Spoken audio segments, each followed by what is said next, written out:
All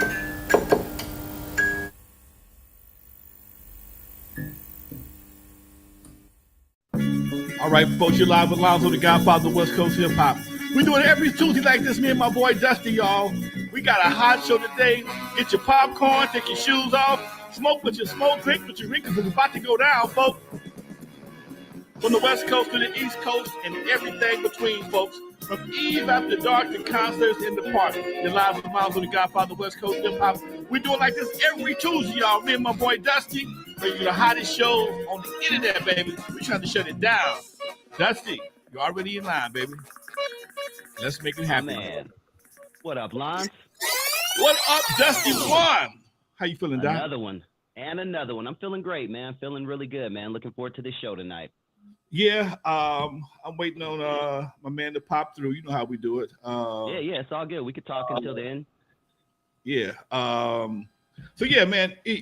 I was looking for this show for a minute. I forgot about it. Me and him always been talking about doing the show together, but sometimes you get so caught up in other stuff you forget. You got a brother's phone. Let me call this brother, see what he's doing Tuesday. So he said that when I call Mike, actually and truthfully, Mike Klein reminded me. I was like, damn, that's right, Mike. Let me call old boy, see if he is available. So he said he would come on, and I'm waiting for him. But in the meantime, what we got in the hip hop world? Yeah, man, let's talk a little bit. And for everybody who doesn't know, Lonzo did a great interview with Reggie Wright Jr. If I'm not mistaken, he's probably one of the first ones, if not the first person to interview Reggie Wright Sr. So if you haven't checked that interview out, go to Lonzo's archives, type in Reggie Wright Sr., and you'll find it.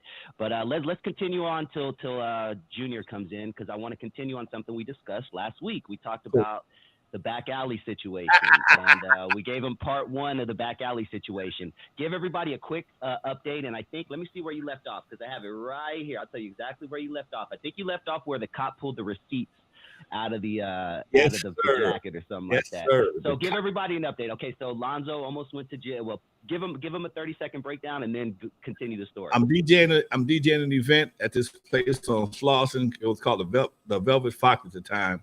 For a buddy of mine, we go outside. He ain't got my money. I'm already involved in a situation in the bathroom. Some guy stole some change out of my girl's purse. Me and my boys jumped on him. We beat him up pretty bad. Then we called the police. And while I'm outside talking to my partner, some guy walks past in a leather jacket that looked just like mine. To check to make sure I wasn't overreacting, I go to the car where my jacket was left on the back seat of the car, and it wasn't there. I followed the guy down the street. I put hands on him. Me and my partner put hands on him. And because we called the police for another situation, the cops was already in the area. Somebody reported a guy getting beat up in the alley. And when the cops pulled over there, my partner, who was helping me, assisted me in assault and battery. He evaporated like smoke. I never saw him again the rest of the night. It was his event. And the cops, they stopped me from doing what I was doing. Pulled me over to the side like they always do, asked me a bunch of questions. I said, man, the code was made by Embassy or something like that. Code was made by Ambassador. He said, what size? This is 38. Pulled the coat up. The coat was 38. The cop took the coat off the guy and gave it to me. The cop took the coat off the guy, gave it to me. Homeboy with a swollen lip, damn near closed eye. That's my coat. That's my coat. Look in the pocket. I still got the receipt. Cop reached in the pocket of the coat, pulled out a receipt. Cop said, I don't know what the fuck to do. He handcuffed both of us, threw us in the back of the car, rolled down the sidewalk to the Velvet Fox, where another car was taking a report from a guy I'd already whooped up earlier. My girl, the cops walked us, me and homeboy, both into the event. We both handcuffed. My girl said, baby, why are you handcuffed? I said, this nigga stole my coat. She said, the one that was in the trunk? I said, you put my trunk? Yeah, I put your coat in the trunk. I done beat this guy's ass for no reason at all. No, I just was hyped up. I didn't check the trunk. I left my coat in the back seat of the car. I looked in the window, the seat wasn't there. Nah, I take this guy home. I buy him a beer. I apologize. But, we put hands on him pretty deep. About 2 days later, I get a letter from Inglewood Court. It's the part that's going to really, and I know I tell this story, people say, Lonzo, you lying. This is honest to God truth. No embellishment necessary to make this story sound as crazy as it is. We go to Inglewood. Now I've been going to court back and forth. I got to go to court. I go see the DA before the court date. DA says, okay, we understand your problem. No problem. No, we're going to give you suspended sentence, a 1 year suspended sentence, and a $500 fine. Okay, no problem. I get the day before the court, they called me back into the DA's office. They said, well, Mr. Williams, the DA that cut your deal is no longer with us. We're going to be prosecuting this to the fullest extent of the law. And we're looking at a year in jail and $500 fine and some other shit. I'm like, what? The day before the court. I ain't got time to do nothing. I'm fucked up. I'm scared to death. I ain't never been to jail. This is my first time going and doing the jail. I'm 22 years old. First time going before a judge other than a parking ticket. A traffic ticket.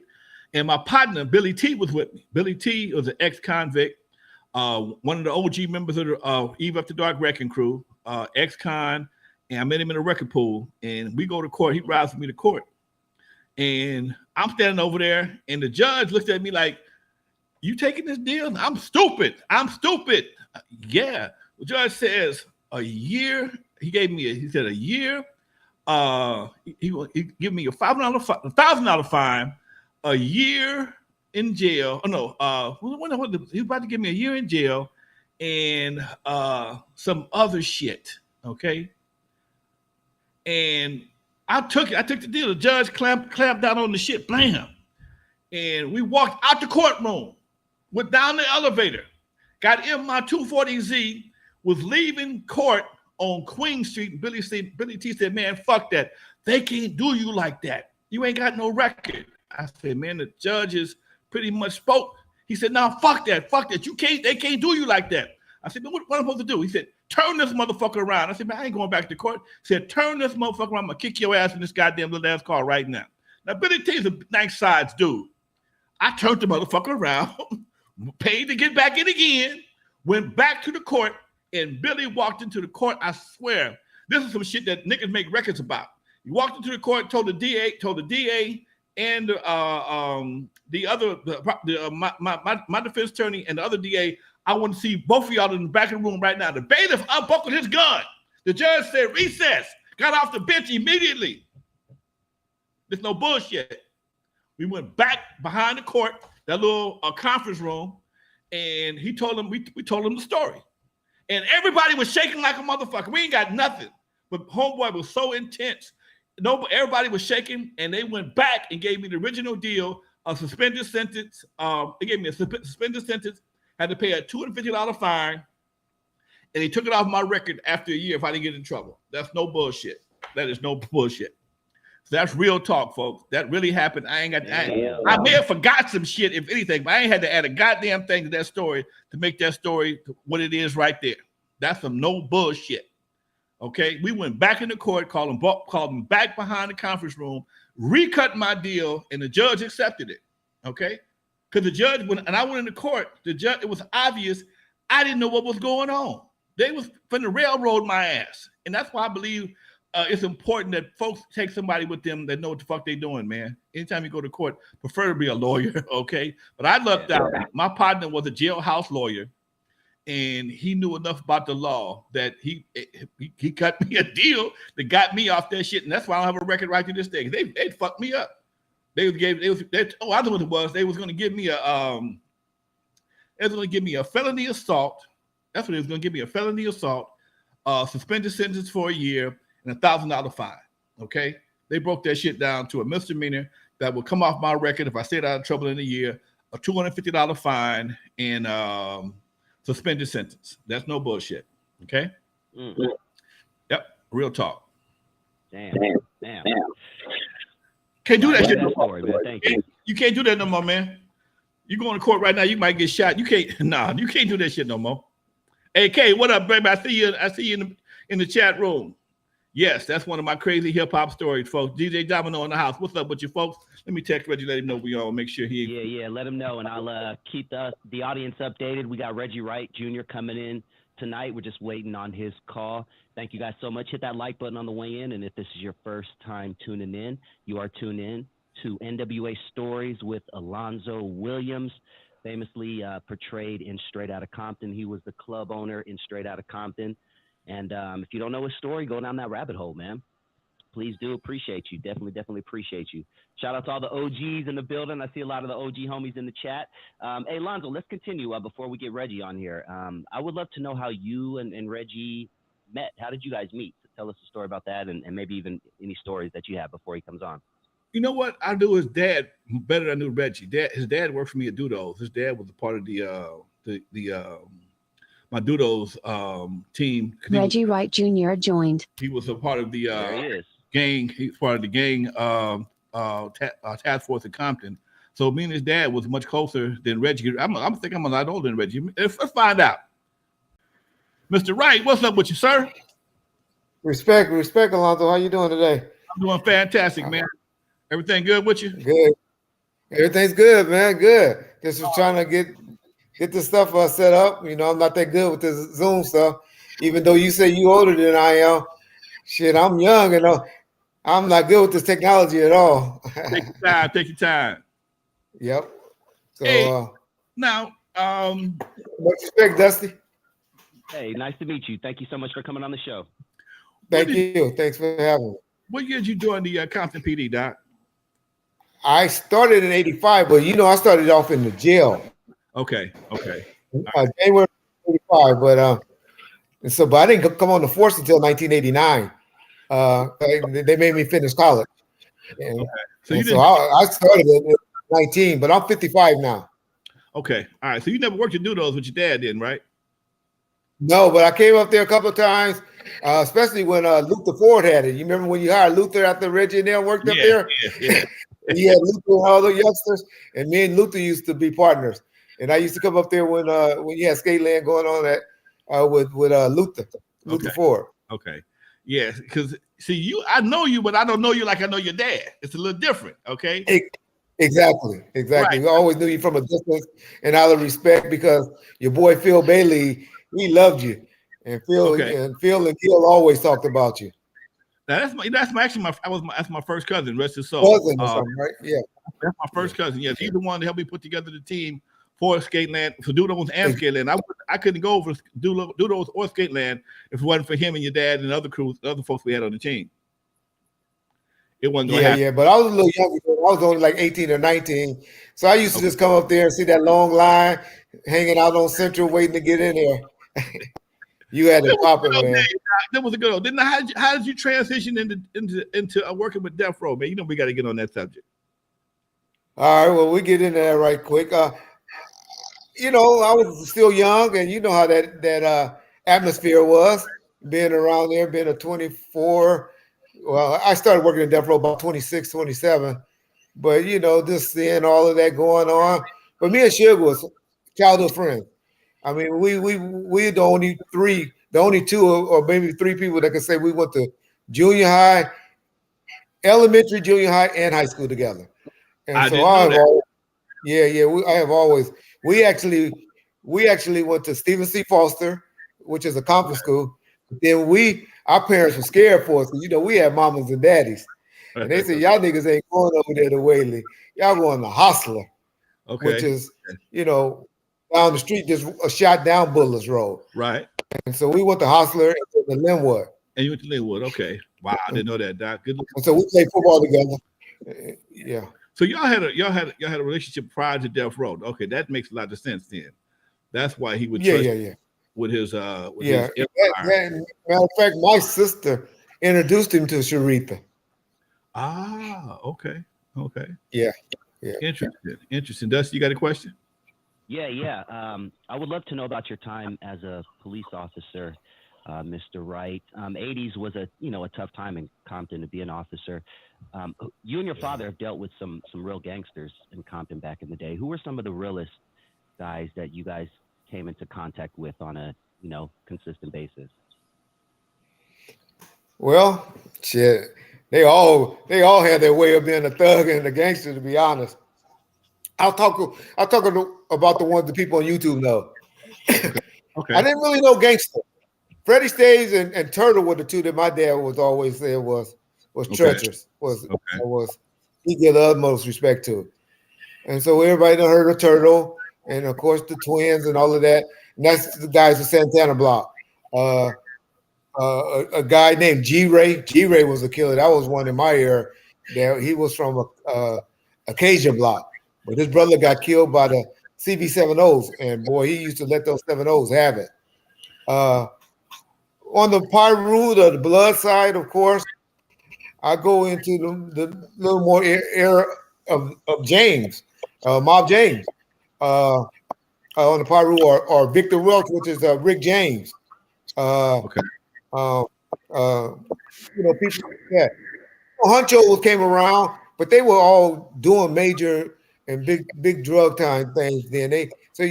As a street cop, you didn't really deal with guys that was on that level because they were like working at the car wash or hanging at the car wash and all of that, and you had to be able to get to them by doing it right or getting search warrants and stuff like that. And so that was mainly the guys that Alonzo know that was on that side on the team. So they had a little bit more juice, and they weren't just the regular street cops like the Baileys and the Gil Cross. Of course, my father, Reggie Sr., the Percy Peardons, the Uri Taylors and stuff like that. But, to be honest, I do other people, injustice, like a Keefe D and people like that, because I mainly only speak of the people that was in my era, which was really like early 90s, late 80s, where these guys pretty much was in the penitentiary by that time, because that rock cocaine era, it took a lot of brothers out. Y'all just don't know, man.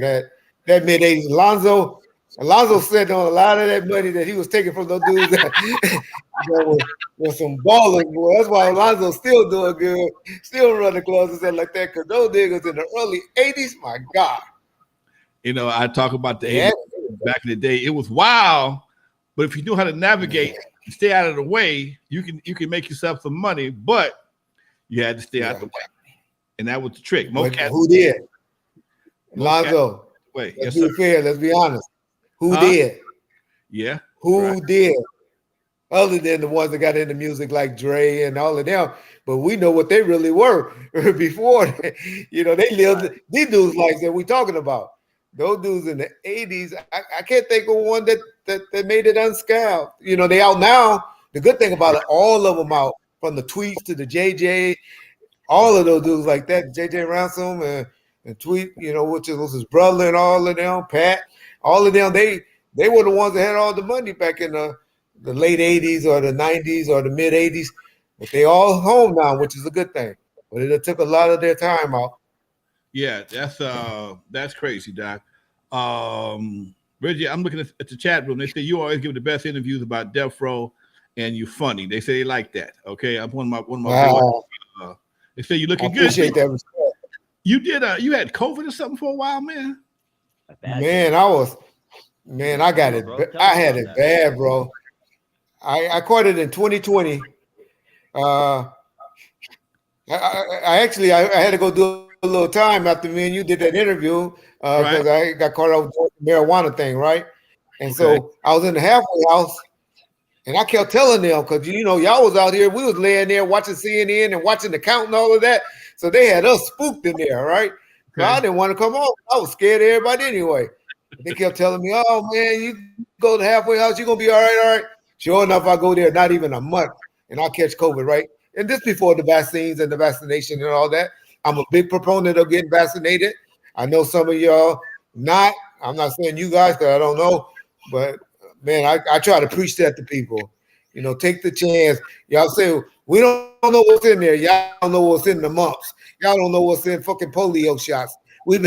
I've been walking around with my kids all their lives, right? We don't know what's in no vaccines. But I ain't gonna get in there. I ain't gonna preach about that. Amen. But I wasn't vaccinated, and I caught COVID in 2020. Lonzo, I was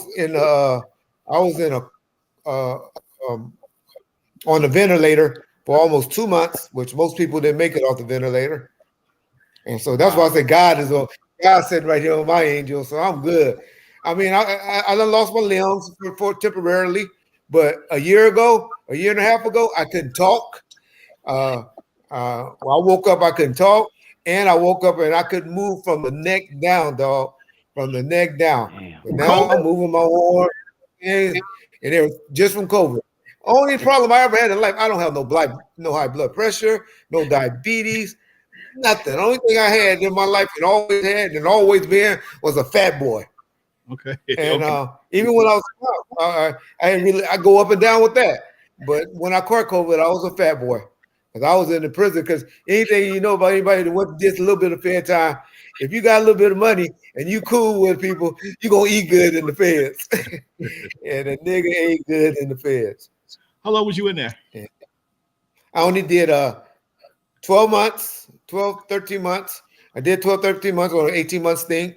And had to pay him $250,000, but I'm officially a free man now. All probation and everything. Got my father caught up in it a little bit because I used his name on some checking accounts and had some money put in some accounts. Got him caught up, but I got him off that. Gave him $250,000 and 18 months and 2 years of probation and a lot of embarrassment. You gotta do what you gotta do, Doc. You gotta do what you gotta do. Yep. How was it when you now ran? they want to make weed legal now. They should give you $250,000 back. Quick question, Doc. When you ran, how long did you run death row? Okay, as you know, a little bit. I was with him from '94, mid '94. Okay. But I was always with you. Once I retired from the police department, I was with that nigga probably 75% of his life from '94 till he got incarcerated.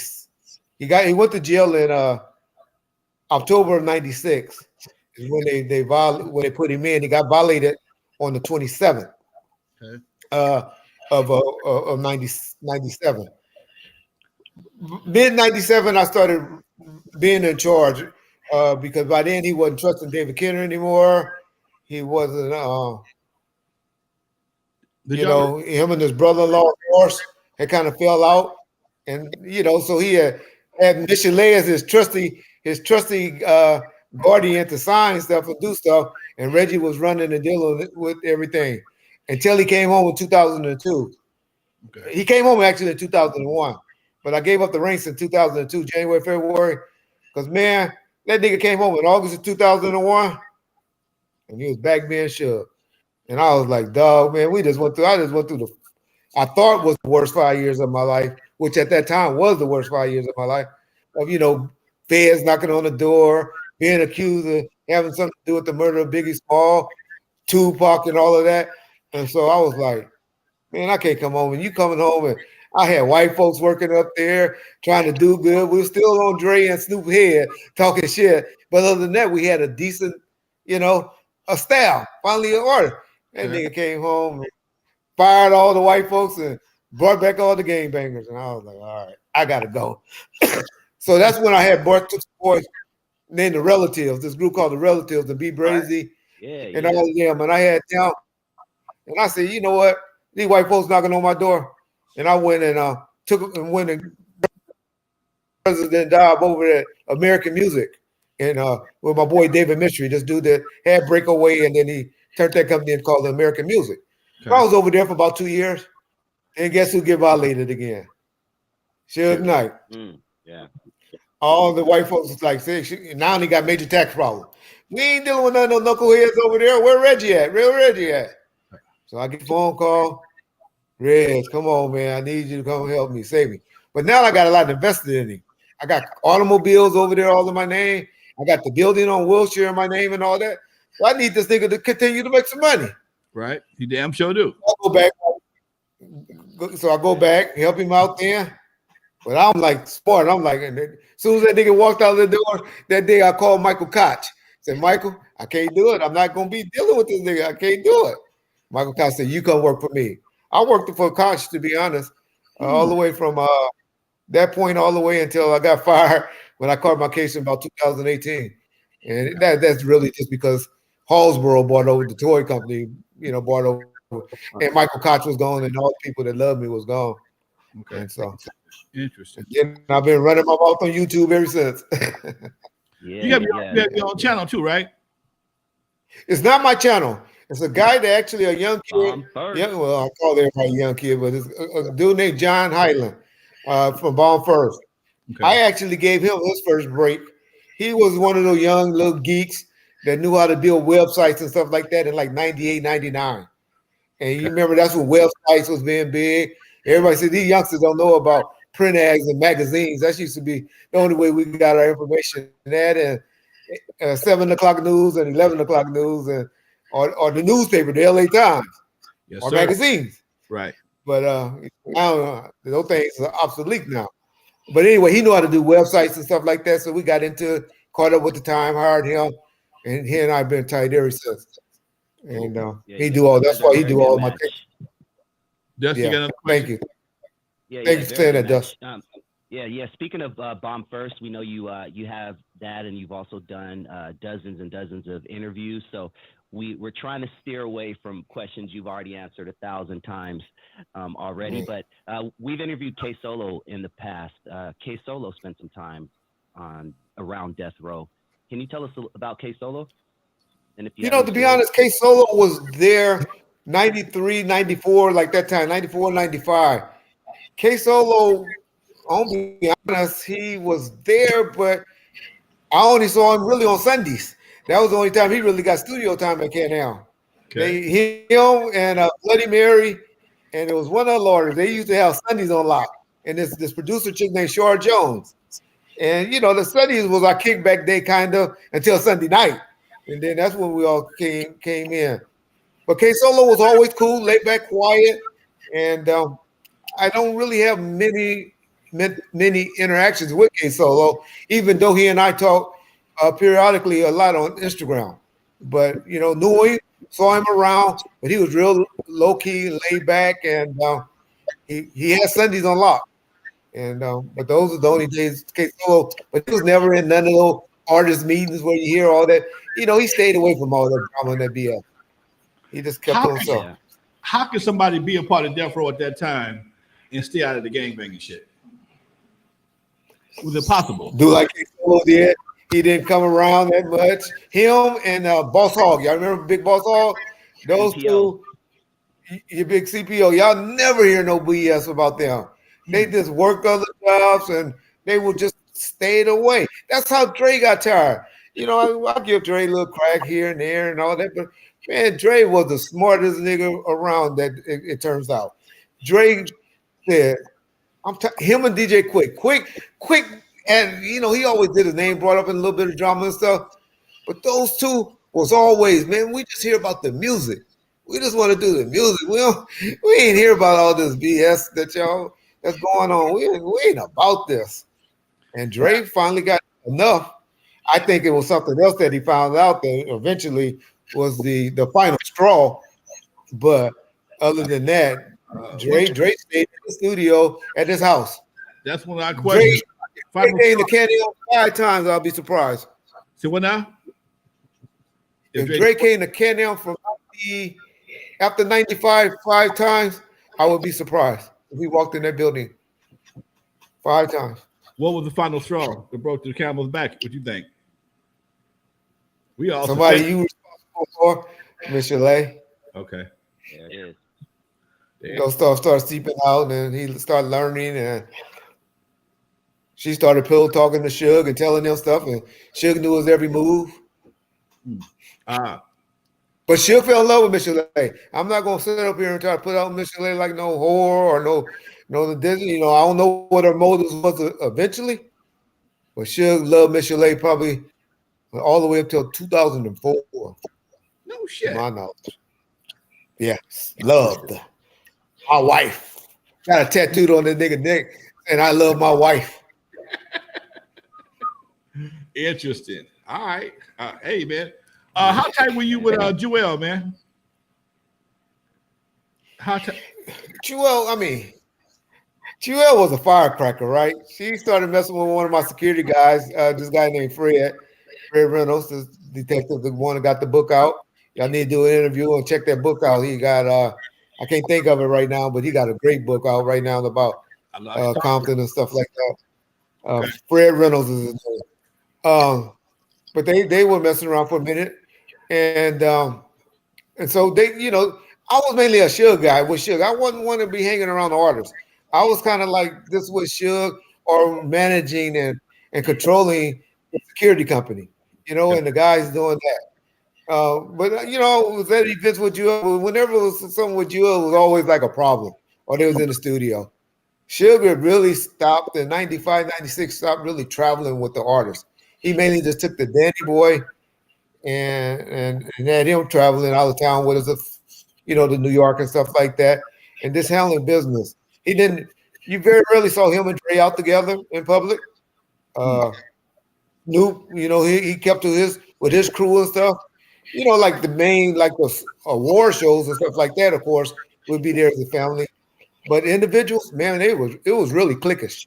It was really big click. No shit. And what clique did Tupac roll with the most? The mob, of course. He eventually he is his own, the outlaws, but then lately, the mob dudes. I'm not up here to say he was claiming the mob or anything. I don't think it. I don't know, but that's who he was the closest with. Okay, interesting. You gonna ask another question? Go ahead. We've had Mike Klein on our show, head of Ruthless Records and security and business affairs back in the day. Yeah. We've also had Animal, who was one of Eazy-E's bodyguards as well. Did you ever have any personal interaction with either of them? Talked to Mike Klein just recently. Mike Klein put more fear into white music executives more than the Crips or the Pyrus. Wow.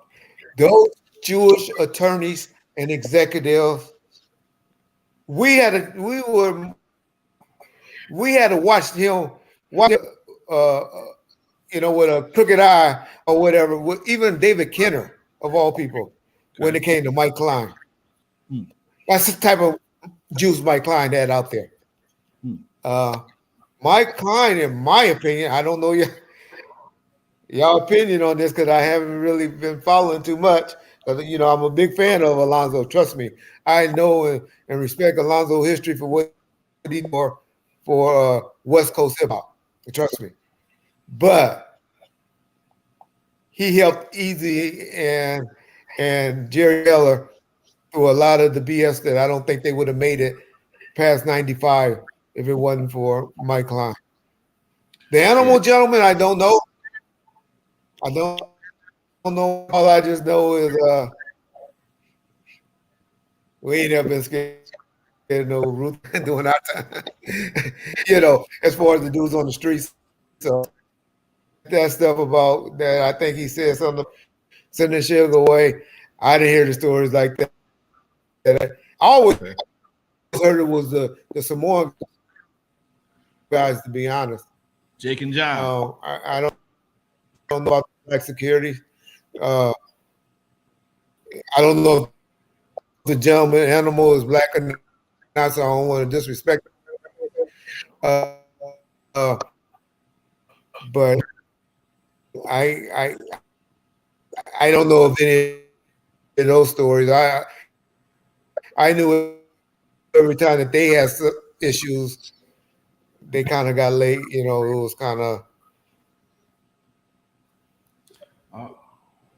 was kind of stay away until Mike Klein came around. Okay. Let me be diplomatic and say that. Interesting. Okay. This story always got a new twist to it. But I don't know. A lot of that is before my time as well. Okay. Because like I said, I didn't come around until 94. Thank you to Isaiah Edwards for the super chat. Incidents or the things he may be talking about could be prior to 94. All right. What you got, Dusty? I would really Isaiah Edwards, like to know the timeline. Sorry, we're getting a little feedback. My bad. Go ahead. All right. Cool. Isaiah Edwards, thank you. And like I said, I just know from 94. I don't know anything prior to 94. Okay. That's good. Keep it 100. That's all we want. All right. Much love, Martin Cozy and Isaiah Edwards for the super chat. Appreciate you, fellas. Much love. Sorry, Doug wants to know, Reg, could anything have made Dre and Suge make up?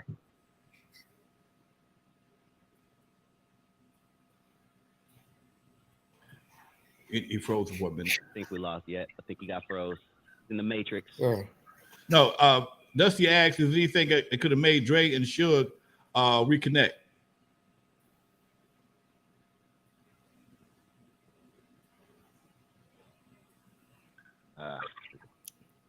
He breaking hear up him on your end? Yeah, I can't hear him either. No, he moving, but he ain't coming out. Okay. Yeah. It's been fighting that for a minute. Sometimes we get like that. Yeah, gotta love it. I'm smooth as ice today. Look at that shit, boy. My shit is smooth as ice, and I got my guest. Want some exclusive information? Go ahead. There we go. Go for it. Exclusive. Go for it. Got to speak up hard because it's cutting off a little bit. God damn internet. I hate technology sometimes. Time that she get it. Should we just have him call in? Hey, you know what? Yeah. Hey, Reggie. Time. Are you on your phone? Yeah. Wait. Other Are you than on time, your phone? but when that's like you and Alonzo, right? You find out Alonzo messing around with your mama, your girl. Hold on, Reggie. Are you close to your phone? Call me on. Yeah, I heard the. I'm gonna call you. Yeah, I was Hold saying, and I want to throw the example out with between Alonzo and Dusty. If hold on there. I'm gonna call you. I'm gonna call you. Can y'all hear me? Yeah, we're gonna call you. We're gonna call you. How about now? Talk to your phone. Okay, I'll hang this up. No, talk to your phone. Much better. Okay. Talk to your phone. Okay. I can hear How y'all. about Go ahead. Yeah. Let me mute the chat so I can get this feedback. Yeah. Hold on. Mute this. Yeah. Mute. Okay. Yeah. Mute your screen. Okay, I did. Talk to the phone. There you go. All right, you got to go back Sorry a about couple that. minutes. Hey, You got to go back because you we said lost you're going all. to give us an exclusive. We didn't hear none of that. All right. Go ahead. Okay, I see. If y'all want some exclusive information, Yes, so y'all sir. been hearing Yes, what's going on sir. with this David Kidder and Tory Lanez. Go for it. Well, guess who was the orchestrator of that? Who was the orchestrator of that? Michael Harrio. Michael Harrio orchestrated what? The shooting? No. Oh. Having David Kidder represent Tory Lanez. Harrio was the one that put that together. Interesting. He put that together. Interesting. I'm going to show y'all a picture. I'm going to send you a picture, Alonzo. Okay. This was the day in court. This is Harrio's best friend. We are live, folks, with my man Reggie Wright Jr. on the show. Yes. N.W.A. Not Without A.lonzo, featuring my man Dusty. And yes. Do you know how they put that together? How they connected to make that happen? Well, that's Reggie Wright connecting stuff. But I know that David Kidder and Harrio is back communicating with each other. I know Michael Harrio been in court during the whole trial. And I know that Harrio is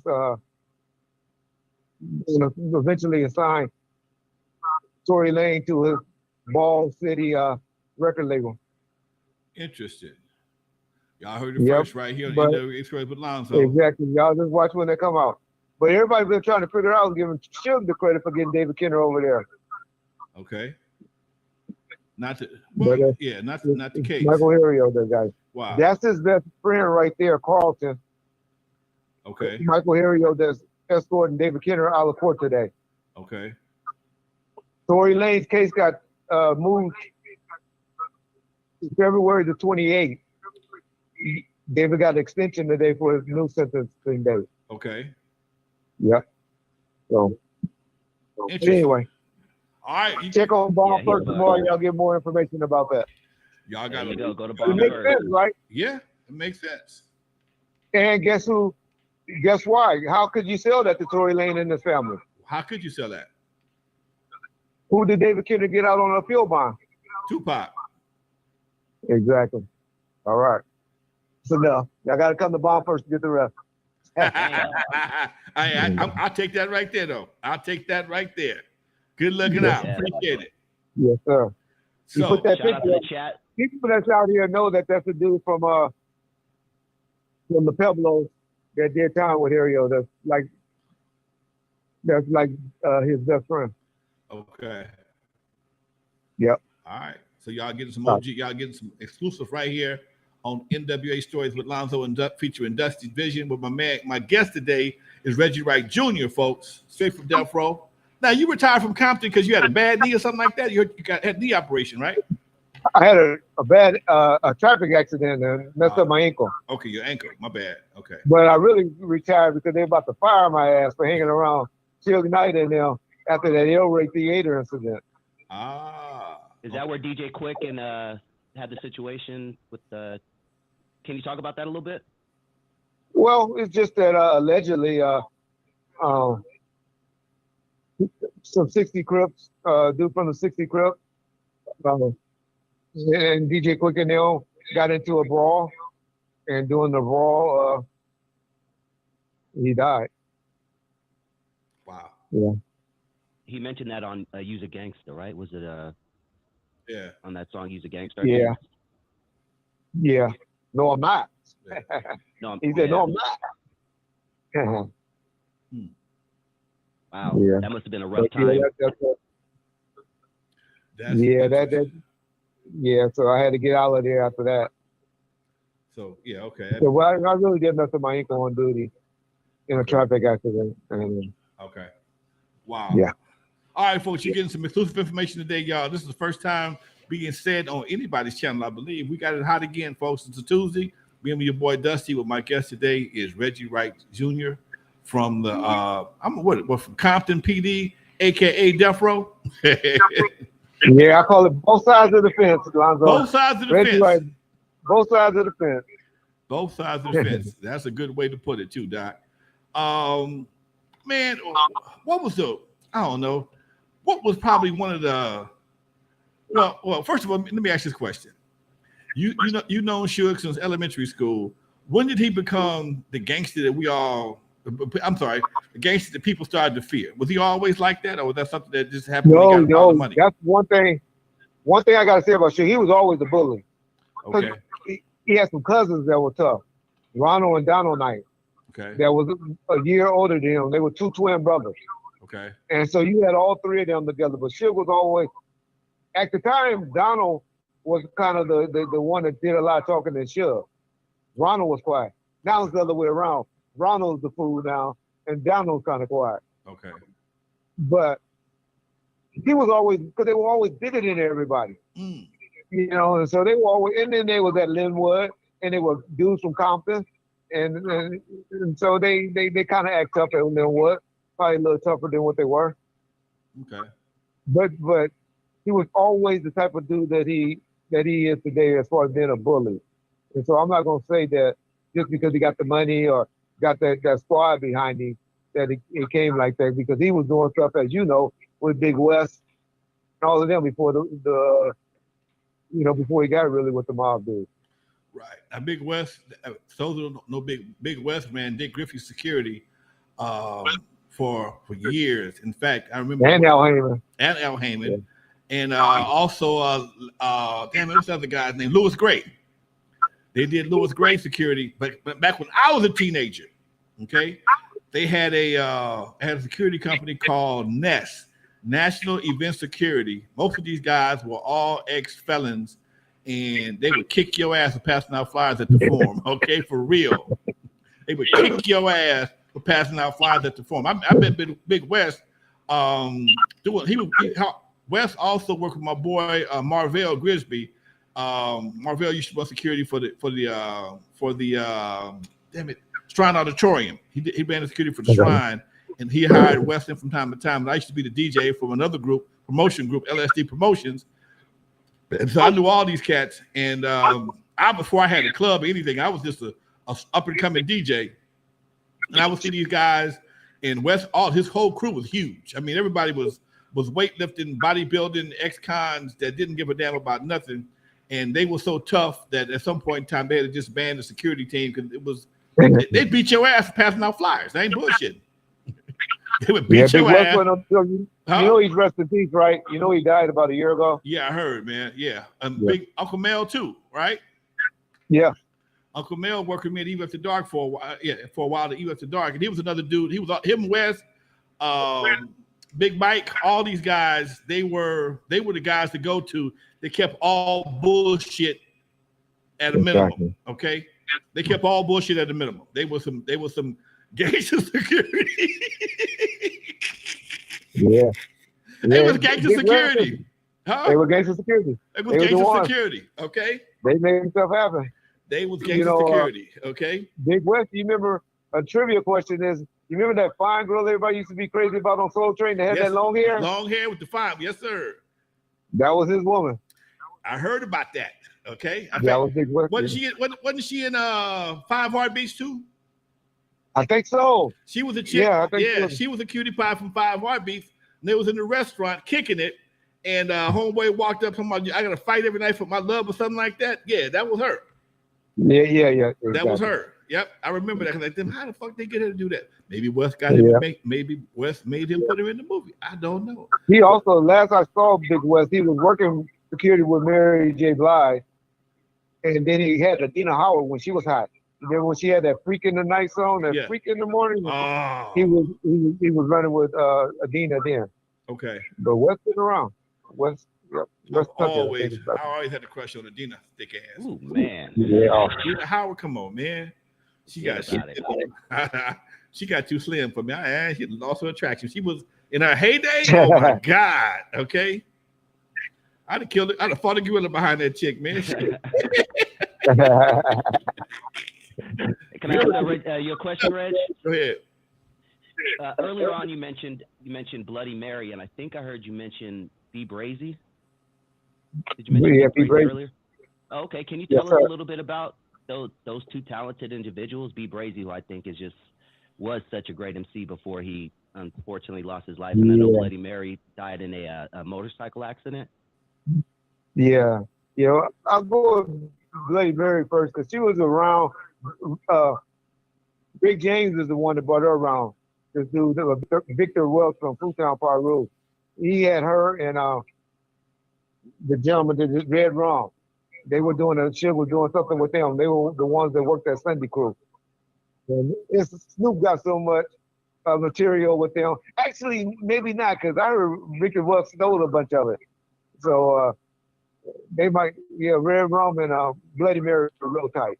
And they were some artists that was on Death Row that was, unfortunately, probably in the Day's Day or after Master P taught us how just to throw out a whole bunch of shit. I'm sorry, a whole bunch of stuff. Master P, they might have got out, but to be honest, unfortunately, they probably would never got out with the Death Row roster that we had, in the 95, 96, 97. That's why Suge was trying to come up with another label called Ghetto Records, where he can let the homeboys control and throw out, but distribution wasn't done, and it was hard to get in the mid-90s just to be throwing people out. Right. That's why Bloody Mary and Red Rum and the K-Solos and all of them never came out. I see my man, Mellow Man Ace is in the house. What's up, Mellow? Shout out Mellow Man Ace, legend. I gotta get you on the show, man. I'm gonna call you up. I'm gonna bring you on the show. I'm everywhere. That's my homie, man. Good looking out, Mellow. Go ahead. Yeah. But you know what, Reggie? Oh, go ahead. Go ahead. So B. Brazy, though, that was a dude from Denver Lane that my boys Big Y and Sugar Booger brought around. I fell in love with that dude. I love how he rapped and how his lingo, and he got still one of the hardest hard room songs ever done, in my opinion. So Like It Like That with the Relatives off the Takeover. Okay. And after that, I did sign B. Brazy to do some things. And I was starting to mess with B. Brazy, but that pimping in him too hard, and I got the best of him. But shout out B. Brazy.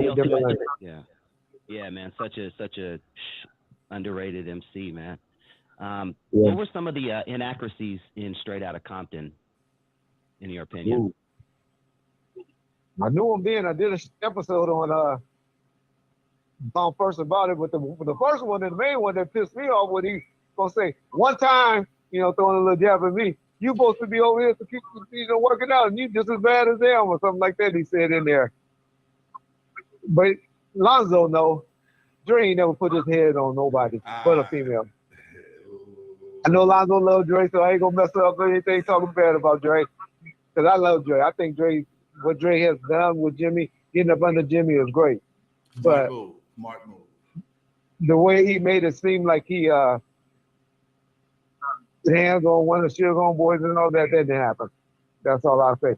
That incident that they had where Suge beat up the guy in the parking lot for a parking, those is the Suge Knight myths, that goes on. Suge was a bully. I ain't gonna put no halo over the brother head. I don't do that. But Suge really looked out for those dudes more than he put hands on any of them. I don't know that he ever put any hands on any artists like that, especially of the main ones that we all know. What about the brothers out of Linwood? I think it was the brothers out of Linwood. He's supposed to slap around and they had a lawsuit behind it. Well, you said Linwood? Some brothers out of Linwood. What is okay? Linwood? I know the brothers, the Stanley brothers, Stanley and brothers. yeah. They were from New York. They were your people. Well, they were my people. They were the ones. They were the dudes from New York that came down to be with Dre because I think they talked about him in one of your movies or something. Stanley brothers? No. Yeah, they were from New York dudes. What happened on that is, and that's why Suge really started putting his name out there, was because their exact words to him, because Suge just came from court on another case, right? Uh-huh. In a suit and everything. And he came in the studio, and Alonzo, how phone bills were back in the 90s, especially from a business or a cell phone. They were no joke. And they were just sitting on the phone in the studio talking, running the bill up. And, Dick Griffey was on Suge's butt about the phone bill at the studio. So Suge walk in the studio and go, hey, y'all get off the phone, y'all get off the phone. So he go back to his office and think nothing of it, look on his camera, you see they still on the phone. He came out like, niggas, I told y'all to get y'all, off the phone, and then they told him, nigga, fuck you, this Dre shit. Okay. Y'all know the rest of them. Had a good up. Yeah. Had a smart That's move. the wrong thing. A lot of people talk bad about Suge. They didn't know Reggie, who it was. They didn't know who it was. So, they're like, nigga, this is Dre shit. I apologize, though. Go ahead, Doc. Yeah, a lot of people talk bad about Suge, but I don't think I've ever heard you say, a bad thing about him. In your opinion, is Suge misunderstood? What's talk to me? He deserves some of the rap. Don't put halo on Suge. I just hate that people try to rewrite history on Suge, because Suge has did good things for people. And the main person that's writing history on Suge right now, I feel that if he didn't have his influence, Dr. Dre, of course, but the ability not to want to just move on to somebody else and go to Jimmy Iovine and them and say, hey, let's put this money up, let's get behind this man because he's a star, and do that, when they could have did like they could have did him like they did DOC.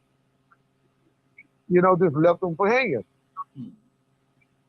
I think Snoop has been on some conversation calls with Snoop and Suge, where since they supposed to be cool and all that, where Snoop had promised to shoot Suge for money. He gets on the phone and goes to him. And so that's the only reason why I'll be like, okay, if you ain't cool with me, just say that. But don't leave it like hanging. Don't try to make some people, when it's convenient, to say that we still cool, and then when you want to go and try to change up stuff like you've been cheated and you were done wrong. You, before Doggy Style was sold, $4.5 million was put up to save you from sitting between the nigga legs right now, getting your hair braided. in jail. Okay. You wouldn't have all those beautiful young kids that you have.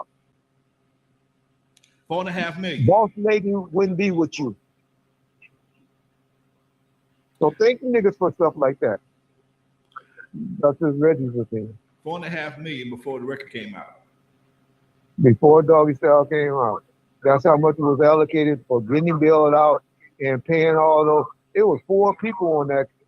Do y'all know the attorneys? Let me tell y'all the attorneys, and y'all look up the attorneys that's on there. David Kenner, Johnny Cochran, Don Ray, David Chesno, the chick Sean, and all that. And now, I mean, these were powerful attorneys on no brother. More importantly, I have said this a couple of times, and I might as well go ahead and say it because Lonzo the homie, and I'll put it out. 380 killed that man. Snoop Body Boy had a 9mm. Y'all do some research on that. I'm talking to the audience, not to you two, brother. Okay. Wow, we got some today, Doc. Good stuff, man. Good stuff. Reggie, something I've always wondered about, there was a lot of Crips, a lot of Bloods in and out of the studio with Snoop's camp and Suge's camp and whatnot. How was that managed? Did you guys like block out days for Snoop and his camp to come in and block out days for DJ Quick? And, how was that managed, and were there ever any incidences? There were incidents or run-ins behind entourages, but the dudes at the top pretty much controlled it because Snoop didn't want that issue.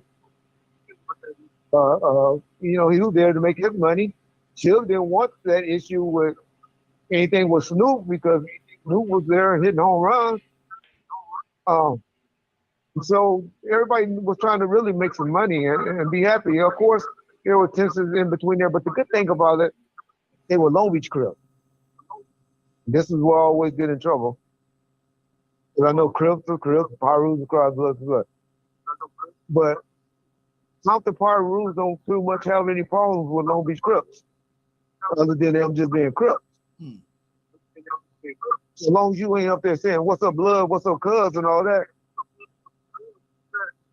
then you ain't gonna have no problems. Everybody just being there in their corner. Just like when you go to a nightclub, you know a dude is a blood or a crip or something over there. As long as he don't come over there and disrespect you, ain't gonna be no problem. And the ultimate goal is you had to control your people. Most of the people that were there were trying to get a check.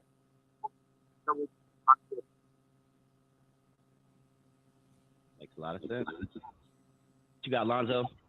Man, I'm about ready to wrap the show up, man. We had a great show, dude. It's almost time to wrap this up, dude. Yeah, time to vote, buddy. Such a great show. Thank you once again, Mr. Wright, and tell everybody where they can find you and your content. Well, first, y'all, give us a check out. I say a lot of controversial things, but if you listen to me, I go good and bad, and I have to try to entertain the youngsters just to give people the view. So you got to say some things that a grown man should be saying sometimes, that I wouldn't see like Alonzo or something saying, but I may scoop myself a little lower for views, so it might be a little bit of a YouTube whore. But for the most part, I try to put the real out. That's all we want, baby. That's all we want. Much love, Reggie. Hope everything is good with you, Doc. May God give you good health, man, and get you back out in the streets again, do your thing. Thank you for your time, bro. I pretty appreciate it. Tell your old man I said, what's up? Much respect, brother. Thanks. All right, we out of here. Thank you, man. Appreciate you. You too. And another one. Another one, Lonzo. Baby, another one. That's how we do it. That show came together Sunday night. That show came together, and I want to thank Mike Klein for reminding me that I had the brother's number and making it happen. Hope y'all enjoyed it. Dusty, what you got coming up, man? Sorry, you can check my channel out, Dusty Vision TV, right here on YouTube. I'm always dropping content. Got some great content, and I know Isaiah Edwards. I'm so sorry. I feel bad. I saw your super chat come in, but everything was going so fast, and the interview was going so well. I'm so sorry, man. I forgot to ask this question about how Suge and Dick Gregory met and how they fell out. So we'll try to get that answer for you, Dick Griffey. I'm sorry, Dick Griffey. We'll try to get that answer for you, dude. My bad. I can but tell other you, than that, man, give you a go for it. little insight, not so much on how Dick Griffey fell out. I mean, the Suge and Dick Griffey, but how everybody kind of backed away from Dick Griffey at one time, because Dick Griffey, when McCullough shut down, he was going to be the new distributor for everybody in town. But his contract, man, after McCullough's contract, seeing Dick Griffey's contract, I took McCullough's all day long. Dick Griffey was his shit was notorious. You didn't own shit. You didn't own shit. He was giving you studio time. You owned them. He owned the masters, your name and likeness, everything. And it was not a good deal, man. Anybody that he talked a good game. I sat down with him. He talked a great game. When it came down to it, his contract was notorious. That's one thing about people have to understand in any kind of business, whether selling cars, contracts, whatever. What a motherfucker want to tell you don't mean shit. Because the only thing that matters to anybody in court is on that goddamn paper. What did the ink say? If the ink don't say it, it don't mean nothing. He told me, nope, do what the ink say. What you sign. Whatever you sign, that's the deal. Fuck what he told you. And that's one thing we all learned from McCullough, and everybody at some point in time had to back away from Dick Griffey behind that. Don't know Suge's story exactly, but that's Lonzo's story. All right? There you go, man. There you go. Always a pleasure, Lonzo. Always a pleasure, Dusty. Chat room, much love to you folks. Thank y'all for watching. We'll be having some cuts coming out shortly. In the meantime, y'all have a good one. We out of here, y'all. Peace.